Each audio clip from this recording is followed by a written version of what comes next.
Your position is no longer available, Mrs. Mercer. Unfortunately, plans have changed. I felt my entire body go cold, like someone had replaced my blood with ice water. The HR director's face on my laptop screen showed exactly zero emotion as she delivered the news that would destroy everything I'd spent the last 3 months building. 3 months of packing, of promising my kids everything would be okay, of convincing my husband this move was our future. My name is Leanne Mercer. I'm 37 years old, and exactly 4 days after moving my entire family, 2,800 miles across the country, the job I was promised vanished with a single sentence. Before I continue with how this nightmare unfolded, drop a comment letting me know where you're watching from and hit subscribe if you haven't already. Trust me, you'll want to hear how this ends. I remember sitting there in our half-unpacked rental house, surrounded by boxes labeled in my careful handwriting, kitchen, Noah's bedroom, Ellie's books, staring at this woman who looked uncomfortable but not nearly uncomfortable enough for what she was doing to my life. I don't understand, I said, my voice coming out embarrassingly small. I signed a contract. We sold our house in Portland. My husband resigned from his practice. We enrolled our children in schools here. She cleared her throat. Helix Dynamics has undergone some restructuring decisions. The integration team is being downsized before it's even formed. Legal has advised we can terminate within the probationary period. You'll receive 2 weeks severance as a courtesy. A courtesy. 2 weeks of salary as a courtesy after we'd uprooted our entire lives to move from Oregon to North Carolina. Can I speak with Marcus? I asked, referring to the CTO who'd recruited me, who'd spent months convincing me that my expertise in healthcare data integration was exactly what they needed for their expanding medical records division. Marcus is no longer with the company, she said flatly. That's when I understood. This wasn't just about me. This was a company in free fall, cutting costs wherever they could. I was collateral damage in someone else's financial planning. I wish I could tell you I stood up for myself, that I threatened legal action or demanded proper compensation, but shock does strange things to you. Instead, I actually thanked her, for letting me know. I wished her well and disconnected the call. Then I walked into our bathroom, turned on the shower, sat down on the tile floor, and sobbed until the water ran cold. How was I going to tell Chris? My husband had given up his physical therapy practice of 12 years, his patients, his colleagues, the clinic he'd helped build from nothing. All because I'd convinced him that this opportunity at Helix was worth it. It's a director-level position, I'd told him. The salary's enough that you can take your time finding the right practice here, maybe even start your own. And our kids. God, our kids. Noah was 15 and already hated me for making him leave his friends before his sophomore year. Ellie was 8 and struggling with dyscalculia, a math learning disability that had taken us 2 years to get properly diagnosed and accommodated at her old school. We'd been assured the private school here in Raleigh had resources for her. The tuition deposit alone was non-refundable at $3,800. I sat on that cold bathroom floor for what felt like hours, my mind racing through calculations. Our savings would cover maybe 3 months if we were careful. The housing market in Portland had exploded after we sold. We couldn't afford to go back even if we wanted to. Chris couldn't get his old job back. They'd already hired his replacement. I heard the front door open. Chris was back from taking the kids to tour their new schools. Lee, you home? His voice echoed through our hollow rental. I shut off the shower and caught my reflection in the mirror. Eyes swollen, face blotchy. There was no hiding this. When I told them, Chris just sat down heavily on one of our kitchen boxes. He didn't say anything for a long time. Noah kicked the wall hard enough to leave a dent we'd never get back from our security deposit. Ellie crawled into my lap and asked if this meant we could go home. I didn't have the heart to tell her we didn't have a home to go back to. That night, after the kids were asleep, Chris and I sat on our mattress on the floor. We hadn't even set up our bed frame yet. What are we going to do? He asked, staring at the ceiling. I'd spent the afternoon sending desperate emails to my network, updating my LinkedIn, and applying to every remotely relevant position in the Raleigh area. I'll find something else, I said, with more confidence than I felt. I have interviews lined up already. This was technically true. One interview, with a company that paid 40% less than what Helix had promised. And if you don't? He asked. I didn't answer. We both knew what retail and food service jobs paid. We both knew what Ellie's special education needs cost. We both knew how thin our safety net was stretched. The next morning, I did something I'm not proud of. I drove to Helix Dynamics' gleaming headquarters, the building I'd toured just 4 months ago, where I'd met the team I would never lead, where Marcus had shown me the corner office that would have been mine. I sat in the parking lot for almost an hour, rehearsing what I would say if I marched in there demanding to speak to whoever was in charge now. I imagined myself being firm but professional. I imagined them realizing their terrible mistake. I imagined a lot of things that would never happen. In the end, I didn't go in. Instead, I drove to a coffee shop and spent 6 hours applying for jobs, making connections, and fighting the rising panic that threatened to drown me.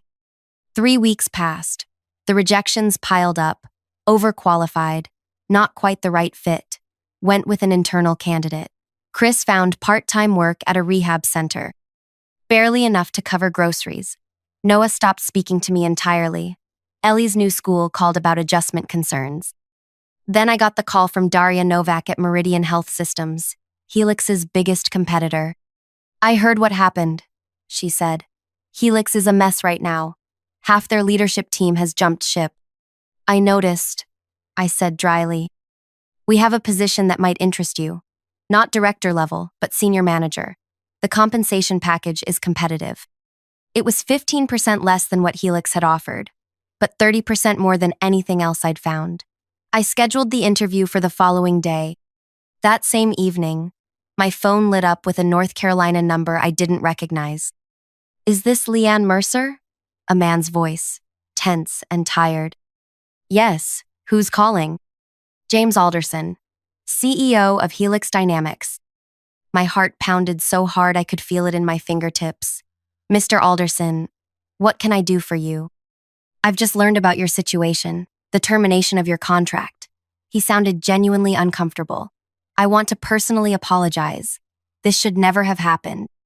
I appreciate that, I said carefully, not giving him anything.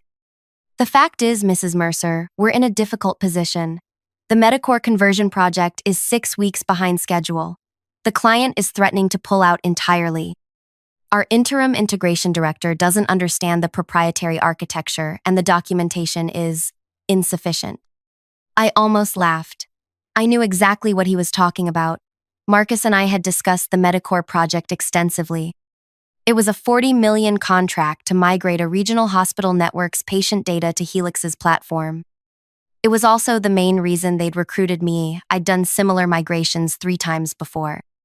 That sounds challenging, I said, my voice neutral. We'd like to bring you on as a consultant to help navigate this situation. Premium rates, of course. Triple your original salary, prorated for the 8-week project duration. Now I did laugh. A short, sharp sound that made him pause. Mr. Alderson, 4 weeks ago, your company left my family financially devastated and emotionally shattered. My 15-year-old son isn't speaking to me. My 8-year-old daughter cries herself to sleep. My husband gave up a 12-year career. And now you want me to bail you out of a crisis I specifically warned Marcus about during my interviews? Silence on the line. Then, I understand your frustration. No, you don't, I cut in. But thank you for the offer. I wish you the best of luck with Medicore. I hung up before he could respond. My hands were shaking so badly, I dropped my phone. Chris looked up from the job listings he'd been scrolling through. Who was that? Helix, I said. They need help with Medicore. His eyes widened. What did you tell them? I told them no. Lee, he ran his hands through his hair. We need the money. I have an interview with Meridian tomorrow. And if that doesn't pan out, we have 6 weeks of mortgage payments left before we're completely underwater.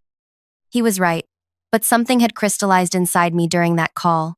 A cold, clear certainty. I'm not helping them, I said. Not after what they did. Chris didn't argue further, but I could see the worry lines deepening around his eyes. I barely slept that night. By morning, I'd made a decision that would either save us or sink us completely. The interview with Meridian went well. Daria was sharp, direct, and clearly valued my experience. But when she asked if I had any questions, I took a deep breath and stepped off a cliff. Actually, I'm considering starting my own consultancy, I said. Would Meridian be open to contracting with an independent firm rather than hiring me directly? Daria studied me for a long moment. Potentially. What services would your firm provide? Specialized integration of healthcare data systems, migration management, compliance oversight. The same expertise you'd be hiring me for, but with more flexibility for both parties. And this firm exists? As of this morning, I slid my newly printed business card across the table. Nexus Integration Solutions. I'd stayed up until 3 a.m. registering the business, creating a simple website, and designing those cards at a 24-hour print shop. It was a gamble so massive it made my stomach hurt. Daria picked up the card, her expression unreadable. Bold move, Leanne. It's either bold or desperate, I admitted. I'm not sure which yet. She actually smiled at that. Let me discuss this with my team. A consultancy arrangement might solve several issues for us, especially given Helix's current difficulties. As I drove home, my phone rang again. James Alderson. I let it go to voicemail. Then it rang again. And again. The fourth time, I answered. Mrs. Mercer, please reconsider. The Medicore situation is deteriorating. We're prepared to offer you a permanent position, director level, with a significant signing bonus to compensate for the disruption. Mr. Alderson, I said calmly, I'm no longer available for employment offers. However, my consultancy, Nexus Integration Solutions, might be able to assist you. Our standard rate for crisis intervention is $400 per hour, with a minimum commitment of 200 hours. The silence on his end was deafening. That's more than double what we were offering. Yes, I agreed. It is, and I require 50% upfront, non-refundable. If you're interested, I can have a contract to you this afternoon. If not, I wish you the best with Medicore. This feels punitive, Mrs. Mercer. Not at all, I said, my voice honey-sweet. This is simply the market rate for solving the problem you created. My family has expenses. My business has overhead. You're welcome to find another solution if mine doesn't work for you. I hung up and pulled into our driveway, my heart hammering. Had I just destroyed our last chance at financial recovery? Or had I finally found a way to take back control? Inside, Chris was waiting, his face tense. How did it go with Meridian? I set my purse down carefully. I told them I'm starting my own company. His expression cycled through confusion, disbelief, and something close to anger. You did what? And Helix just called again. I told them they could hire my company at $400 an hour. Lee, his voice cracked. Have you lost your mind? We can't afford to gamble like this. I know it sounds crazy, I said, taking his hands. But think about it. They're desperate. Medicore is their biggest client. If they lose this contract, they'll be in serious trouble. And I'm the only one who can fix their problem in time. And if they say no, then Meridian might become my first client instead. Daria seemed interested. Chris pulled his hands away, pacing our small living room. This is our lives you're gambling with. Our children's security. I know, I whispered. But I can't go back to working for people who treated us like we were disposable. I can't. My phone buzzed with an email. From James Alderson. We accept your terms. Contract needed ASAP. Medicore representatives arriving Monday. I showed the email to Chris, whose eyes widened. They actually agreed to $400 an hour? They did. I felt lightheaded. That's $80,000 for 6 weeks of work. If you deliver, he reminded me. I will. I'd never been more certain of anything. And this is just the beginning. Chris stared at me like he was seeing someone new. Maybe he was. Maybe I was becoming someone new. Someone who wouldn't be broken by betrayal but instead would rebuild something stronger from the pieces. That night, I sat at our kitchen table drafting the contract that would either save us or become evidence of my hubris. I included clauses about intellectual property, scope limitations, payment schedules. I was creating armor, protecting myself from ever being vulnerable to these people again. My phone buzzed with another email. this time from Daria at Meridian. Proposal approved. Can you meet Thursday to discuss specifics? Particularly interested in your insights on Helix's Metacore implementation? I stared at the screen, a plan crystallizing in my mind. Not revenge, exactly. Something more elegant. Something that would transform the power dynamic permanently. I was going to make myself essential to both companies. I was going to build my consultancy on the very expertise that Helix had discarded. And I was going to make sure they never forgot the woman they thought they could simply erase. I woke up the next morning with a clarity I hadn't felt since before the move. For the first time in weeks, I didn't feel that crushing weight on my chest, that sense of drowning while everyone watched. Instead, I felt something unfamiliar, a cold, precise focus. I spent that entire day working out exactly how to thread this needle. Helix needed me to save their Metacore project, their biggest client, a hospital network whose entire patient database needed migration to their system. Meridian wanted insights on Helix's architecture, not quite industrial espionage, but dancing along that edge. I wasn't going to betray either one. I would serve both exceptionally well, while ensuring my own interests were protected in ways they couldn't imagine yet. By Sunday night, I had 2 separate contracts finalized. The Helix one stipulated I would only work remotely, with limited on-site appearances. The Meridian contract carefully outlined consultation on industry best practices without specifically mentioning Helix. Both contracts included language about my ownership of any processes or tools I developed. On Monday morning, my first official day as the founder and CEO of Nexus Integration Solutions, I sat at our dining room table, my new office, with my laptop open, wearing a blouse I'd ironed for the first time in weeks. Chris paused on his way out to a physical therapy shift. "You sure about this?" he asked. I nodded, though my stomach was churning with doubt. First payment from Helix should hit our account by noon, $40,000. He let out a long breath. And if they realize they're paying you to work for their competitor? I'm not working for their competitor. I'm consulting for 2 separate clients on non-overlapping projects. I looked him in the eye. I've reviewed the contracts a dozen times. Everything I'm doing is legal and ethical. Maybe not completely ethical, a small voice whispered, but I silenced it. When Chris left, I closed my eyes for a moment, gathering myself. Then I dialed into the Helix emergency meeting about Metacore. The integration pathway is fundamentally flawed. I explained to the team of engineers who'd been flailing for weeks. Your architecture assumes a linear patient data model, but Metacore uses a networked model with branching relational elements.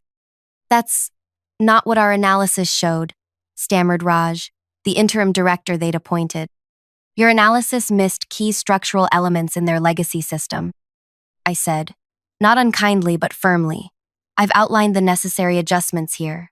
I shared my screen, showing the revised architecture I'd spent the weekend developing. There was silence as they absorbed what I'd presented. This will require rebuilding half the integration layer, one engineer finally said. Yes, I agreed, but it's the only way to make the migration work within Metacore's timeline. How did you identify this so quickly? Raj asked, a note of suspicion in his voice. I've handled 3 similar migrations. This pattern is something you learn to recognize. What I didn't say, I'd already spotted this issue during my interviews with Marcus months ago. I'd mentioned it as a potential concern. No one had listened. By Wednesday, I had both companies dependent on my expertise. Helix's team was implementing my redesign for Metacore. Meridian was crafting a new business strategy based on my insights about healthcare data, architecture trends, insights that would position them to capture clients dissatisfied with Helix's services. At home, things were starting to heal. With the first payment from Helix, we'd caught up on bills. Chris found a physical therapy practice interested in bringing him on as a partner rather than an employee, a better opportunity than he'd had in Portland. Noah still barely spoke to me, but I'd seen him looking at me differently when I was on video calls, commanding respect from executives at companies that had once intimidated me. Ellie crawled into my lap one evening as I was reviewing code. "Are you the boss now, Mommy?" I smoothed her hair. "I guess I am, sweetheart." "Good," she said firmly, "because you're smarter than all of them." 2 weeks into my contracts, the inevitable happened. James Alderson requested an urgent call. Mrs. Mercer, Leanne, we have a situation, he began, his voice tight. It's come to our attention that you may be consulting for Meridian Health Systems concurrently with your work for us. I'd prepared for this moment. That's correct, I said calmly. Nexus Integration Solutions has multiple clients in the healthcare sector. This represents a clear conflict of interest. No, it doesn't, I interrupted. My contract with Helix specifically addresses this. Section 7.3 states that I may provide services to other clients, including competitors, provided I maintain confidentiality of proprietary information. I've adhered to that completely. The intent is clearly spelled out in the language your legal team approved, I said. If you're concerned about the arrangement, you're welcome to terminate our contract. Of course, the initial payment is non-refundable, and you'd still need to resolve the Medicare issues within the next 4 weeks. Silence stretched between us. We both knew he had no choice. The Medicare deadline was immovable, and I was more than halfway through implementing a solution no one else on his team fully understood yet. I want daily progress reports, he finally said. As specified in the contract, I agreed pleasantly. After hanging up, I sat back in my chair, heart pounding. I'd stood my ground. I hadn't raised my voice or shown anger. I'd simply refused to be intimidated. My phone buzzed with a text from Daria at Meridian. Heard Alderson called you. Everything okay? The healthcare industry in Raleigh was smaller than it appeared, apparently. Everything's fine, I replied. Still on for tomorrow's strategy session. 3 weeks later, I delivered the completed Medicare integration architecture to Helix, 2 weeks ahead of schedule. The migration test ran perfectly. The Medicare executives were so impressed they increased their contract value with Helix by 30%. James Alderson called me personally. The board is extremely pleased with the outcome, he said, sounding like the words cost him physically. We'd like to discuss retaining Nexus for ongoing support. I'd be happy to send over our standard long-term contract, I said. My rates have adjusted based on market demand. I named a figure 20% higher than my crisis rate. He didn't even blink. Draw up the paperwork. 2 days later, I finalized my strategic roadmap presentation for Meridian. Daria was ecstatic. This positions us perfectly to expand into exactly the market segments where Helix is vulnerable, she said. The board wants to offer you an exclusive contract. I appreciate that, I said. But Nexus's business model depends on working with multiple clients across the industry. I'm happy to prioritize Meridian's projects, but I can't accept exclusivity. She studied me through the video call. You're consulting for Helix long-term now, aren't you? I smiled. My client list is confidential, as you know. Clever, she said with a small laugh. Very clever. 6 months after Helix had callously cut me loose, my consulting firm had 5 employee specialists I'd worked with over the years, who were eager to join a company that valued their expertise properly. We had contracts with 7 major healthcare systems, including both Helix and Meridian. We'd moved from our rental into a house we'd purchased in a good school district. Ellie had the support she needed. Noah had made friends on the high school track team. Chris was thriving in his new practice.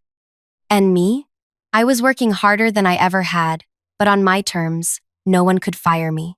No one could uproot my family on a whim. I had built something unbreakable from the ruins of what Helix had destroyed. One rainy Tuesday, I received a calendar invitation from James Alderson. Quarterly business review, it said. Standard for our ongoing relationship. What wasn't standard was the location. A coffee shop downtown, not Helix headquarters or a video call. I arrived 5 minutes early, ordered a cappuccino, and chose a table with a clear view of the door. James walked in looking distinctly uncomfortable outside the corporate environment, his tailored suit at odds with the casual setting. Thank you for meeting me, he said after ordering his own coffee. I wanted to discuss something off the record. Go ahead, I said, wariness creeping in. He took a deep breath. I'm leaving Helix. The board has asked me to step down. I kept my face neutral, though surprise rippled through me. I'm sorry to hear that. He shook his head. Don't be. It's been coming since the Medicare crisis. The truth is, The company has been mismanaged for years. Cutting you was just one symptom of a deeper problem. Why are you telling me this? He looked me straight in the eye. Because the board is considering offering you the CTO position. I nearly choked on my coffee. Excuse me? You've demonstrated exceptional technical leadership. The entire integration division now runs on your architecture. The board recognizes that letting you go was a catastrophic error. The irony was so perfect, I almost laughed. I'm not interested in being an employee again, James. Nexus is profitable and growing. They're prepared to acquire Nexus, he said. Full valuation plus a 3-year leadership contract for you at double your current consulting rates.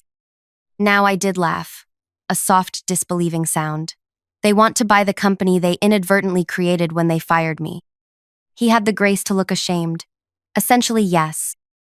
I took a slow sip of my coffee, thinking of all the sleepless nights, the tears, the devastation their careless decision had caused my family.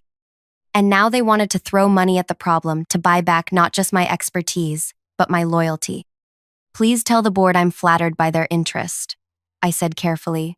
But Nexus isn't for sale. Not to Helix, not to anyone. They'll offer more, he warned. It's not about the money, I replied. It's about never again putting my family's security in someone else's hands. He nodded slowly. I understand. For what it's worth, I think you're making the right choice. He hesitated. And I owe you an apology.